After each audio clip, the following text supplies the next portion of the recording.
네, 안녕하세요. 이번 시간에는 첫사랑 고재중의 작품이죠. 고재중 시인의 작품 첫사랑을 공부해 보도록 하겠습니다. 이번 단원에서는 갈래를 다양하게 공부하고 그 갈래별 특징을 이해하는 게 중요한데요. 자, 문학의 갈래는요, 네 가지가 있죠. 서정갈래, 서사갈래, 극갈래, 교술갈래요. 서정갈래는 화자가 주관적인 감정을 압축적인 시어와 다양한 수사법을 사용해서 운율이 있는 시어로 화자의 생각이나 느낌을 노래한 것. 그래서 서정갈래는 시가 해당하죠.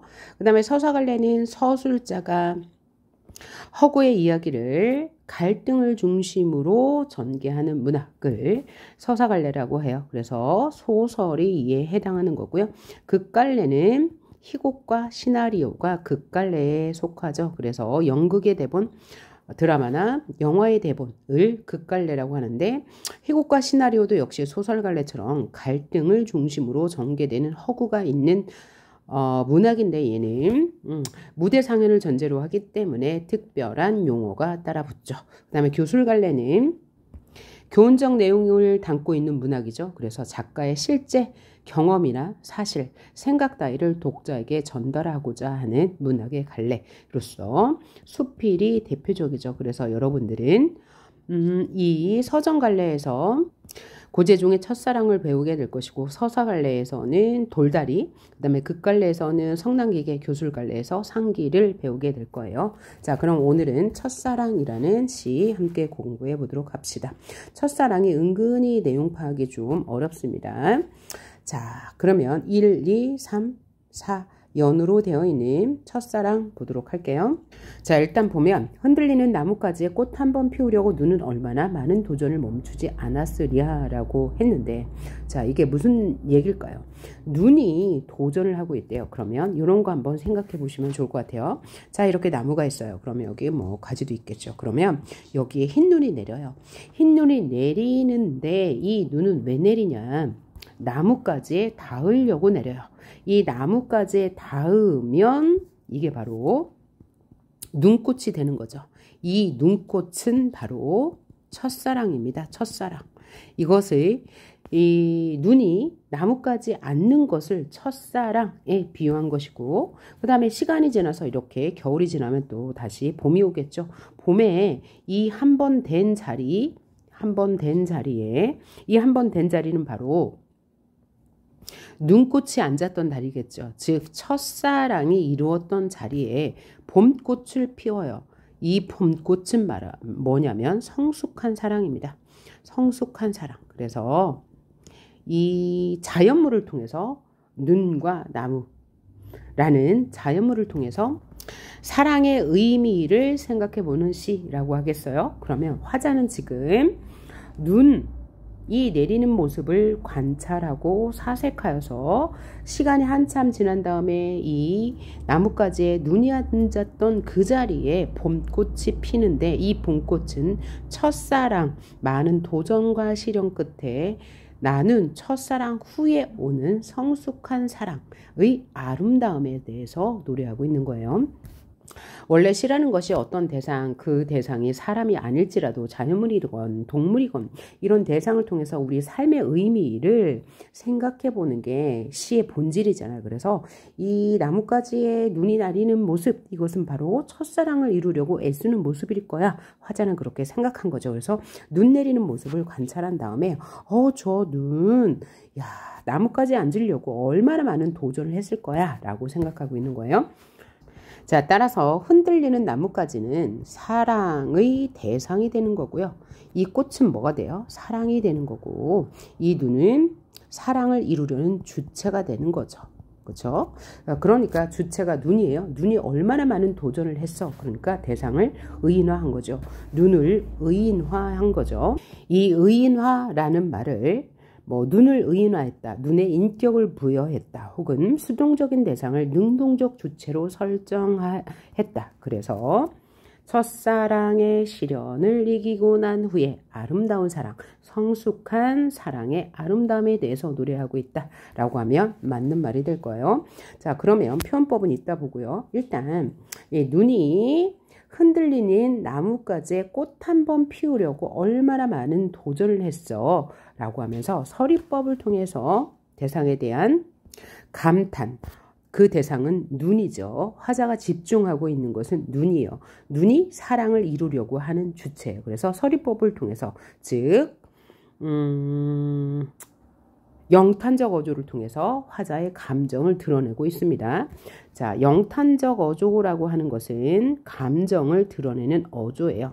감정을 드러내는 어조는 서리법, 그 다음에 감탄사, 그 다음 감탄문, 그 다음 하나 더 도노법이 있죠. 그래서 도노법, 감탄문, 감탄사, 서리법을 사용하며 우리는 영탄적 어조라고 하죠. 그래서 영탄적 어조는 뭐라고요? 감정을 드러내는 어조예요. 절제하는 게 아니고. 그래서 화자는 눈의 저 도전과 노력에 대해서 무슨 태도를 보이는 거예요? 예찬적 태도를 보이는 거죠. 예찬적 태도를 보이고 있고요. 그런데 여러분이 잘 이해해야 할 것이 눈이 나뭇가지에 앉으려고 노력하네. 근데 그 눈이 나뭇가지에 앉는 것은 바로 첫사랑이야. 요거를 딱 그죠? 머리에 두고 가셔야 됩니다. 그래서 꽃은 사랑을 의미하고 흔들리는 나뭇가지는 사랑의 대상, 그러면 사랑을 이루려는 주체는 눈이 된다라는 것. 그 다음 싸그락 두드려 보았겠지. 남분분 춤추었겠지. 미끄러지고 미끄러지길 수백 번 했겠지. 누가요? 눈이요. 눈이 왜요? 흔들리는 나뭇가지 앉아 보려고. 그래서 이어는 눈의 노력과 도전에 대해서 말하고 있죠. 그래서 눈의 노력과 도전을 싸그락 남분분 미끄러짐 이런 것으로 표현했어요. 그러면 이런 표현법은 뭐라고 그래요? 싸그락은 눈이 나뭇가지에 앉는 소리예요. 소리. 그래서 얘는 청각적 심상이죠. 청각적 심상이면서 청각적 심상이니까 의성어예요. 같은 말을 반복했죠. 부사어로 그러면 청각적 심상을 통해서 혹은 의성어를 통해서 다른 말로 음성 상징어를 통해서 보여준다라고 해도 맞는 말이 되겠죠. 남분분은 앉는 모습이니까 의태어가 되겠네요. 그래서 여기는 의태어, 의성어, 다른 말로 음성 상징어를 통해서 눈이 나뭇가지에 앉으려는 도전의 모습, 그 다음에 실현의 모습. 왜냐하면 싸그락 두드려 보는데 쉽게 앉을 수가 없거든요. 그래서 미끄러지겠지, 그 다음에 뭐 춤추겠지, 이런 거 다 의인법이죠.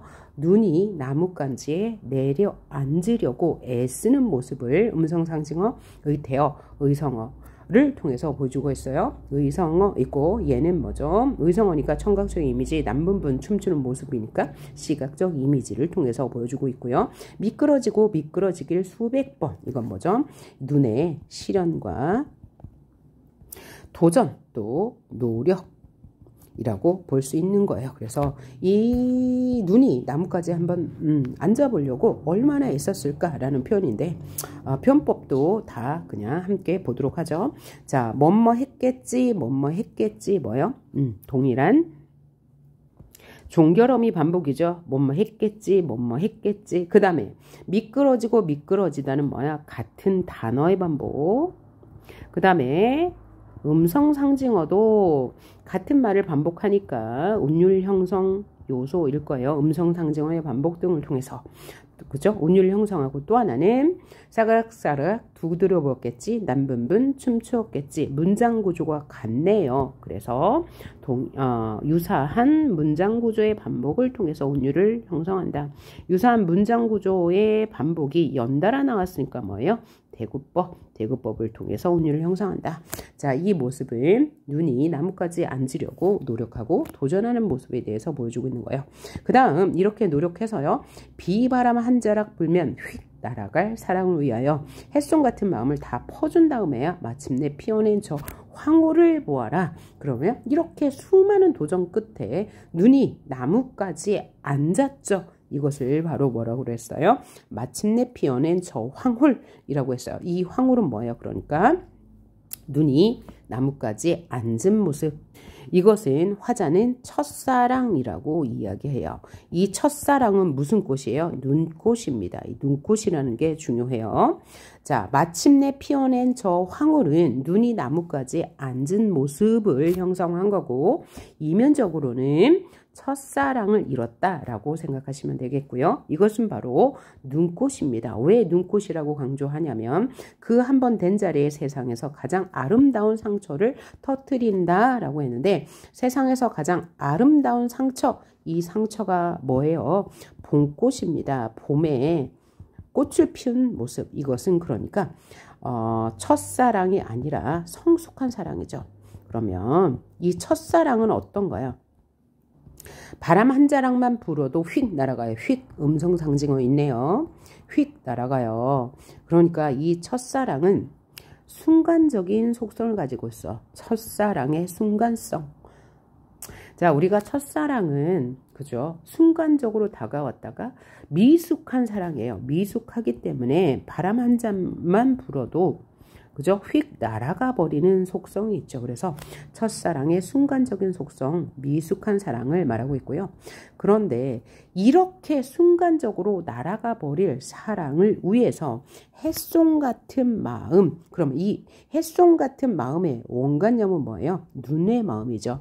이 눈의 마음이 햇송 같다고 직유법을 통해서 보여줬네요. 그래서 눈의 순수함을 보여주는 것이다 라고 생각하면 되겠어요. 눈은 그렇게 순수한 마음을 다 퍼준 후에야 첫사랑을 이루어 라고 했죠. 그러면 여기 나온 표현법이 첫째 직유법인데요. 이 직유법은 직유라고 하면 너무 쉽죠. 그래서 뭐라고 표현해요? 선지에서는 원관념과 보조관념을 나란히 배치하여 첫사랑의 순수함에 대해서 말하고 있다라고 하면 맞는 말이 되겠죠. 그 다음에 마침내 피어낸 저 황홀의 원관념은 뭐예요? 눈이 나뭇가지에 앉은 눈꽃의 모습이에요. 그런데 얘는 어떤 표현법인가요? 은유법이죠. 이 은유법은 직유와 반대로, 자, 은유와 직유는 모두 뭐예요? 비유법에 해당하지만 은유는 원관념을 드러내지 않는 거죠. 그러니까 선지에서는 원관념을 드러내지 않고 보조관념만으로 눈꽃의 아름다움을 예찬하고 있다라고 하면 맞는 말이 될 거예요. 그래서 보아라 라고 명령형 어미를 썼네요. 그럼 이 명령형 어미는 어떤 어조라고 해요? 우리는 보통 명령형 어미를 사용하면 단정적 어조라고 합니다. 그 다음에 평서형 어미 다를 사용하면 뭐라고 해요? 단호한 어조라고요. 평서형 어미 다는 단정적 어조라고 합니다. 이런 것쯤은 알아두시면 되겠습니다. 그 다음에 서리법이 표현되어 있으면 영탄적 어조. 자, 명령형 어미는 단호한 어조, 평서형 어미는 단정적 어조. 그 다음에 의문형 어미, 즉 서리법을 사용하면 영탄적 어조라는 것 기억해 두시길 바랄게요.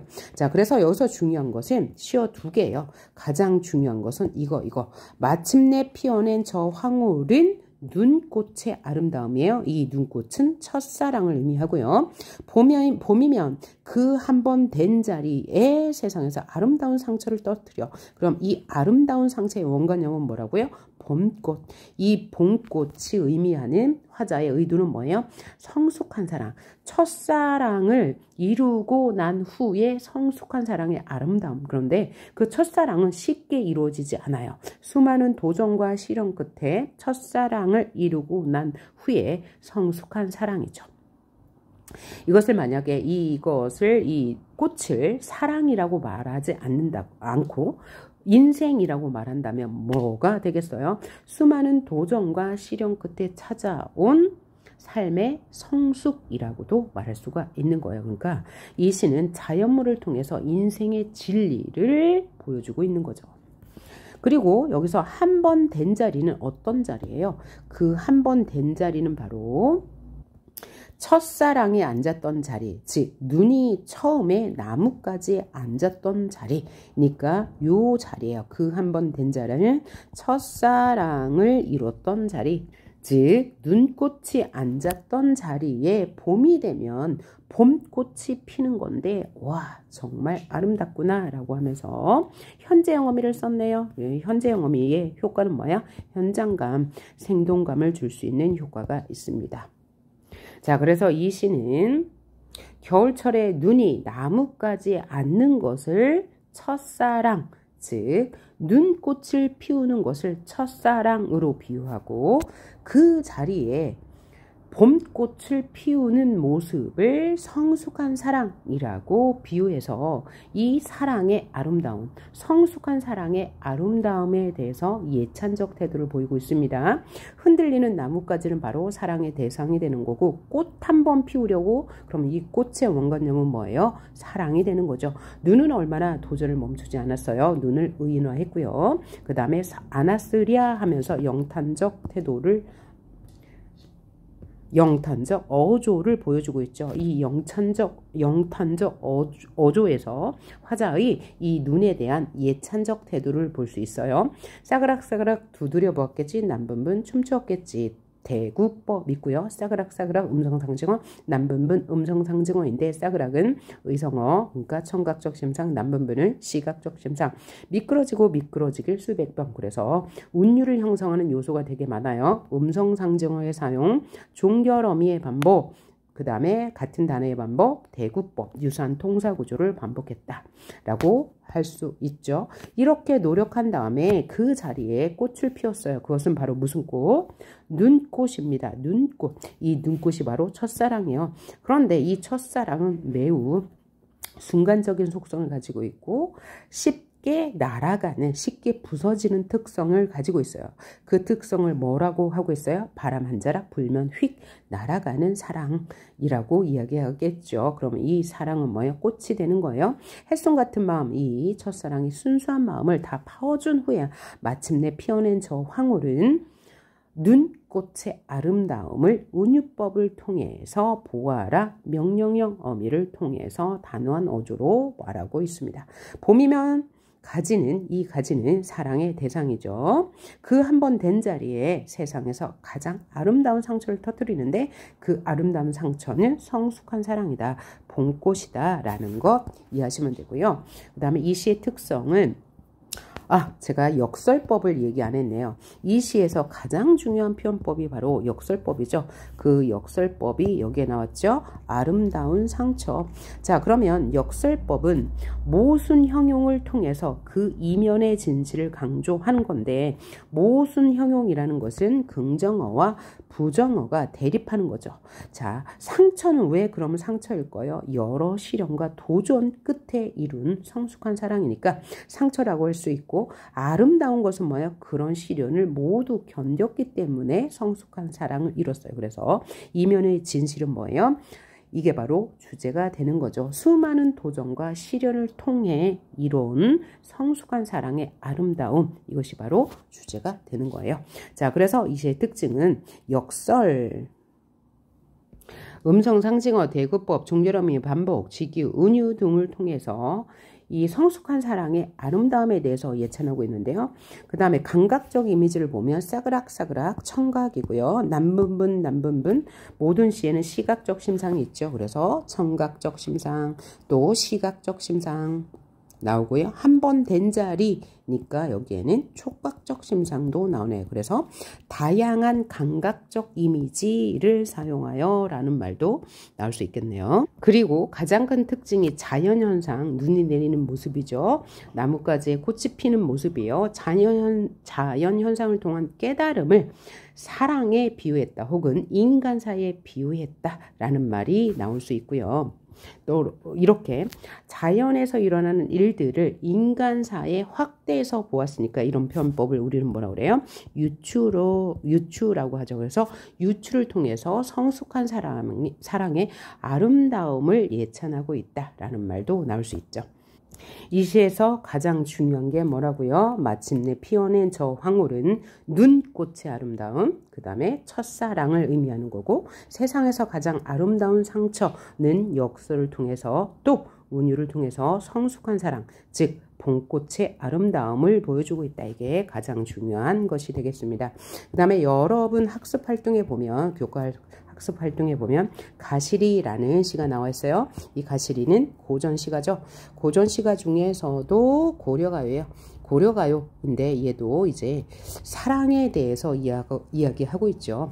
그러면 우리가 고려가요의 특징은 삼음보, 분연체, 후렴구이죠. 그래서 삼음보, 분연체, 후렴구를 사용하니까 운율을 형성하는 요소가 많네요. 삼음보라는 건 한 줄을 3번 끊어 읽어. 삼음보, 리듬을 형성하죠. 운율을 형성하고요. 그 다음에 후렴구는 같은 곳에 일정한 행을 반복하니까 역시 운율을 형성하는 요소가 될 거예요. 자, 내용을 보면 가시겠습니까? 가시겠습니까? 나는 이라고 했는데 여기서 이 나는은 뭐라고 그래요? 영구이기 때문에 해석을 안 하죠. 버리고 가시겠습니까? 나는 영구 아니고요. 위증절갈 태평성대는 후렴구니까 여기에서 고려가요의 후렴구는 의미가 없어요. 주제와 연관성이 없습니다. 인과관계가 없어요. 그래서 그냥 음악성을 형성하긴 하나 주제와 무관하다. 이게 가장 중요한 고려가요의 특징인데 주제와 관련이 있는 게 딱 하나 있죠. 그게 바로 뭐예요? 정석가. 예요. 근데 정석가를 제외한 모든 고려가요는 주제와 무관한 후렴구를 사용했다. 왜냐하면 고려가요는 민중에서 떠돌던 이 노래들을 궁중 악장 음악으로 사용하기 위해서 한글로 기록하였기 때문에 운율을 형성하기 위해서 이런 영구나 후렴구를 사용했다는 것. 그 다음에 여기 삼음보 가시리 있고 나오고요. 그러니까 가시겠습니까? 가시겠습니까? 그러니까 이별의 아픔이죠.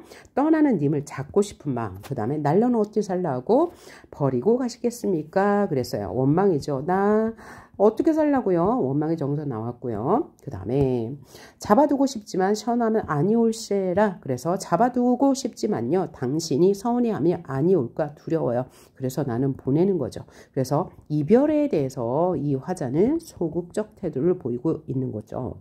자, 반면에 고재종의 첫사랑에서는 사랑을 이루기 위해서 적극적으로 노력했죠. 미끄러지고 뭐 춤추면서 수많은 도전 끝에 첫사랑을 이뤘어요. 그래서 태도가 다르네요. 그 다음에 서로님 보내온다니 가시는 듯 도셔서서 그러면서 이 재회를 다짐하고 있네요. 서러워하는 님 혹은 내가 서러워하며 보내느니 가시자마자 돌아오세요. 재회에 대한 다짐과 소망은 있습니다. 이렇게 보시면 되고요. 자, 문제, 대표 문제 몇 개 같이 풀어보도록 할게요. 1번 한번 볼까요? 가와 나에 대한 설명으로 적절한 것은 가는 첫사랑이고요. 나는 가시리였습니다. 가는 자아성찰을 통해 사랑을 이루려는 과정이 나타나 있다. 자아성찰 나오지 않았고요. 화자는 이 눈꽃이 내리는 과정, 봄꽃이 피는 과정을 보는 관찰자 입장이었습니다. 그러니까 틀리겠죠. 2번 나는 자연현상이 나오지 않았어요. 가시려고요. 원망하고 뭐 소극적인 태도 나왔어요. 자연현상은 나오지 않았고요. 가와 나는 모두 시구의 반복이 있죠. 자, 일단 첫사랑에서는 남분분 춤추었겠지, 싸그락싸그락 뭐 어떻겠지 시구의 반복이 있고요. 나에서는 가시리 있고 가시리 있고 시구의 반복이 있습니다. 운율을 형성하는 거 당연히 맞고요. 그래서 가시리와 함께 엮어서 나온다면 이런 운율 형성 요소가 나올 수밖에 없겠죠. 그 다음에 화자의 태도가 가에서는 적극적이었고요. 그 다음에 대상의 태도네요. 그래서 가 첫사랑에서는 눈이 사랑을 이루려는 태도가 적극적이었다면 가의 가시리는 님의 이별에 대한 태도가 소극적이었다. 그 다음 가와 나는 모두 계절의 변화 양상. 가에는 나와요. 나에는 안 나오죠. 자, 그러면 가 시의 특징, 고재종의 첫사랑 시의 특징에 대해서 제가 요걸 보니까 빠뜨렸다는 걸 알 수 있겠네요.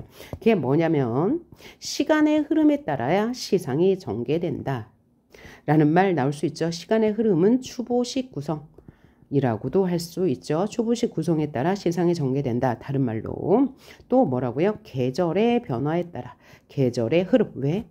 겨울이 나오고 봄도 나왔으니까요. 계절의 흐름에 따라 시상이 전개된다 라는 말 나올 수 있겠습니다.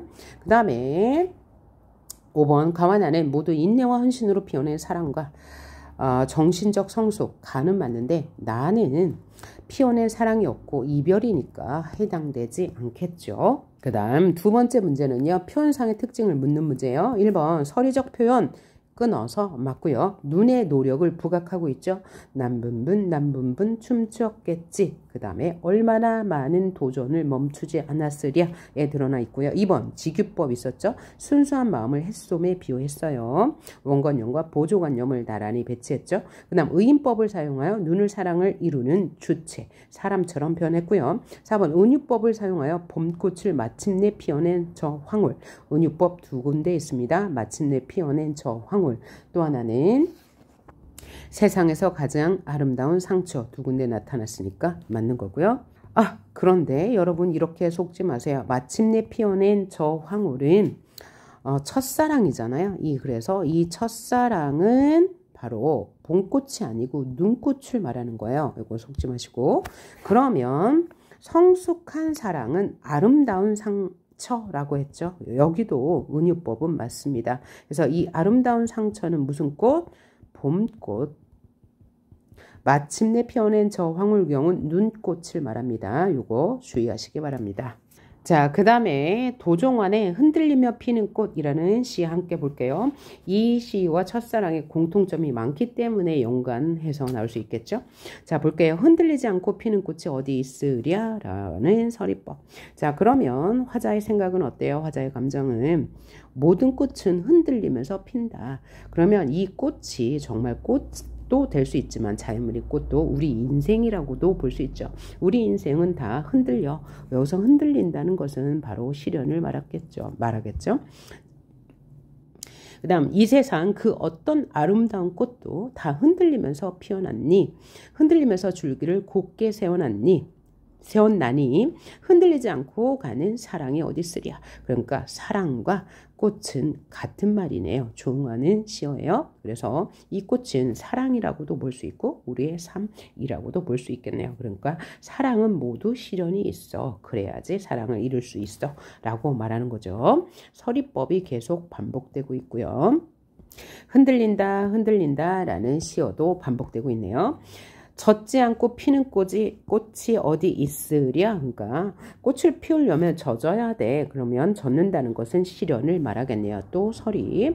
이 세상 그 어떤 빛나는 꽃들도 다 젖으며 피었나니. 시어의 반복.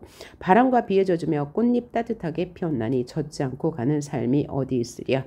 자, 그래서 이 사랑을 이제 삶으로 확대했네요. 꽃이 피는 것은 사랑을 피우는 것이고 또 꽃이 피는 것은 삶이 성숙해지는 것이다 라고 말하고 있어요.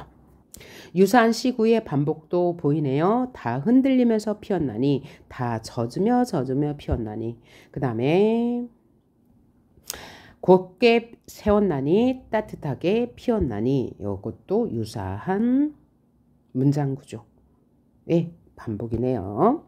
자, 그래서 젖지 않고 가는 삶이 어디 있으랴. 그래서 꽃에서 사랑으로, 사랑에서 삶으로 시상을 점점 확대하면서 보여주고 있는 시. 그래서 주제는 뭐겠어요? 시련을 통한 사랑의 성숙, 시련을 통한 삶의 성숙인데 자연물인 꽃을 통해서 삶의 진실을 이야기하고 있네요. 자, 그러면 적절하지 않은 것은 무엇인지 살펴봅시다.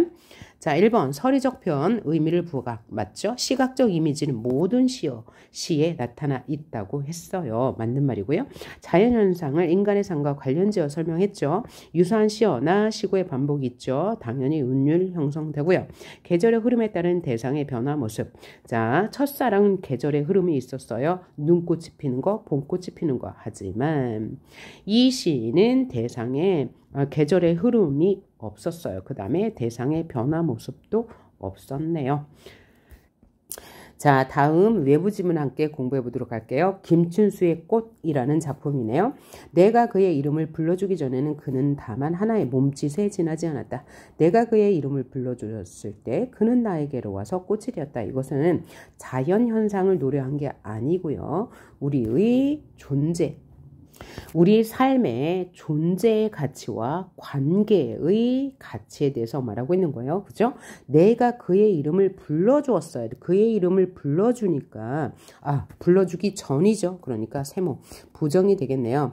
불러주기 전에는 그는 다만 하나의 몸짓에 지나지 않았어요.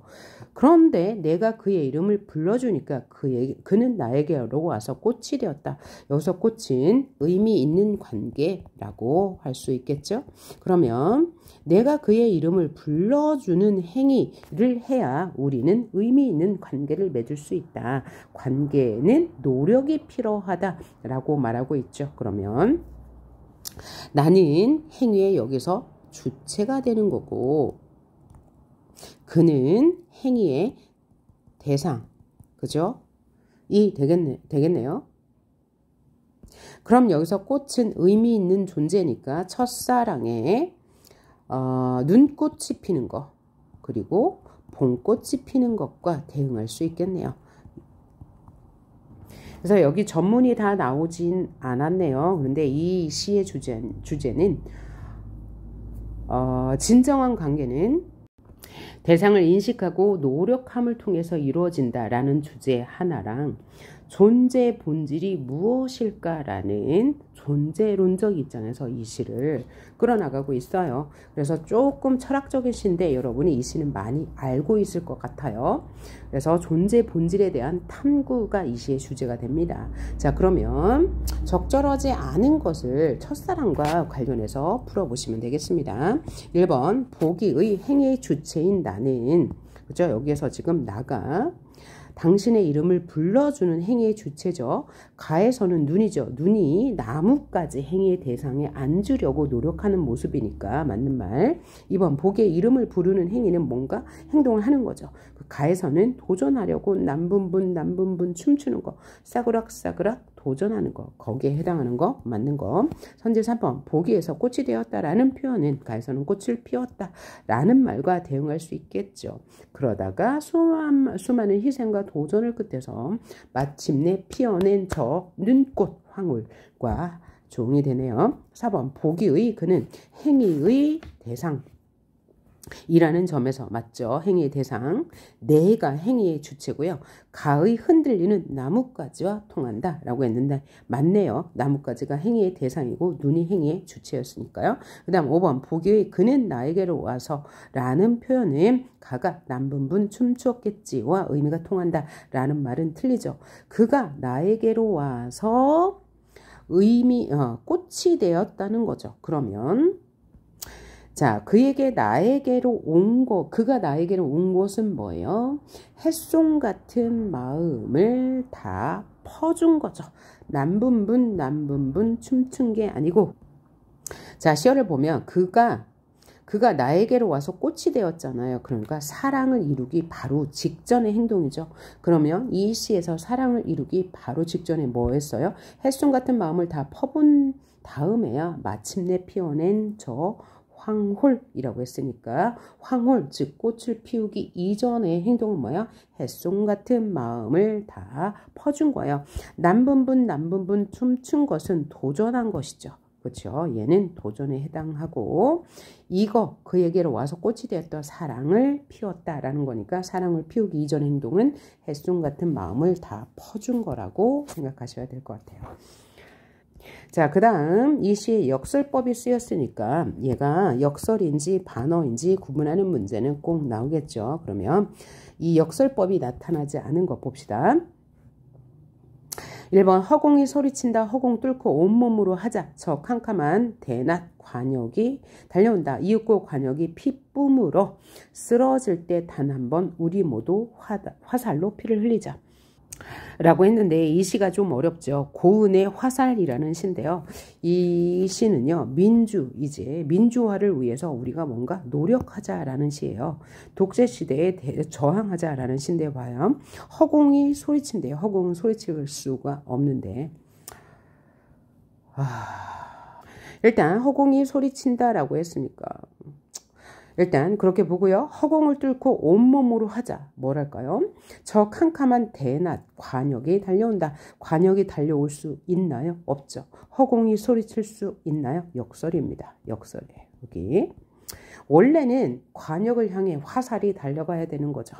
그래서 역설적 표현이라고 할 수 있고요. 이윽고 관역이 피 품으며 쓰러질 때 단 한 번 우리 모두 화살로 피를 흘리자라고 했어요. 그래서 화살로 피를 흘리자라는 것은 민주화를 위해 우리가 희생하자, 노력하자라는 말입니다. 그래서 이게 고운이 시라는 것을 염두에 주시고, 고운은 이런 저항적인 시를 많이 썼거든요. 그래서 역설적 표현 확인할 수 있었고요. 2번을 보니까요. 볼이 빨개졌지요. 가슴이 두근두근 마구 뛰었지요. 마음 알까 숨고만 싶었어요. 여기는 역설이 없네요. 그 다음 이것은 소리 없는 아우성에 있네요. 깃발이거든요. 깃발은 그죠? 깃발이 흔들리는 모습을 소리 없는 아우성. 아우성은 소리가 떼창인 거고 소리가 없다고 했으니까 역설. 저 푸른 해원을 향하여 흔들음 노스텔지어 선수가 이게 바로 깃발이죠. 3번 모란이 지고 나면 급분 찬란한 슬픔의 역설이 있고요. 그 다음에 깊이 새겨지는 내 이름 위에 내 이름의 외로운 눈부심 위에 살아오는 삶의 아픔 살아오는 저 푸르른 자유라고 했는데요. 바로 외로움과 눈부심이 충돌해서 역설법이라고 할 수 있겠네요. 그래서 오늘 강의는 여기까지 할 건데요.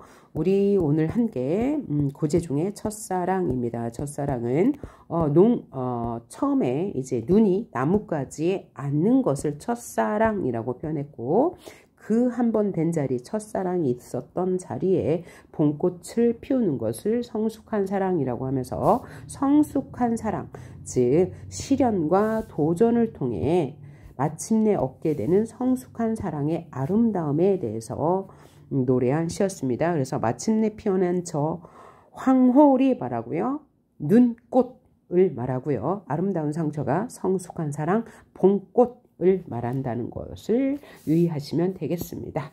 네, 이 시는 자연의 현상을 통한 깨달음, 사랑을 비유한 말이죠. 그 다음에 역설, 음성, 상징어, 대고, 종결어미, 반복, 다양한 표현법을 사용했고요. 시간의 흐름, 추구식 구성, 계절의 흐름에 따라 시상이 전개된다. 이게 특징이 되겠습니다. 네, 수고하셨습니다.